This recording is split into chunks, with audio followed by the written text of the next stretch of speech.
నిన్నటి ఎపిసోడ్ చూసిన తర్వాత యష్మి గోడాని నిజంగా మీకేమనిపించిందో నాకైతే తెలియదు, కానీ నాకైతే లిటరలీ ఒక సైకో అయితే గుర్తొచ్చింది.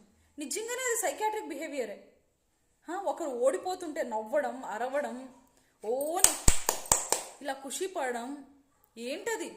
ఒక పెద్ద షోలో ఉంది, తన బిహేవియర్ చూసి నలుగురు నవ్వుకుంటారు, మీరు నేర్చుకుంటారు అనేది ఏమీ లేకుండా అక్కడ ఏమైనా తన శత్రువు ఉన్నారా? వెళ్ళి 1 వీక్ అవ్వలేదు, వాళ్ళు ఓడిపోతుంటే ఓ నవ్వేస్తుంది, అరిచేస్తుంది, ఏదైనా మిస్టేక్స్ జరిగితే డాన్స్ చేస్తుంది, కొట్టుకుంటుంటే డాన్స్ చేస్తుంది, ఇలా ఇలా చప్పట్లు కొడుతుంది, ఎక్కిరిస్తుంది. ప్లీజ్ తనని శోభా శెట్టితో కంపేర్ చేస్తున్నారు, ప్లీజ్ చేయకండి.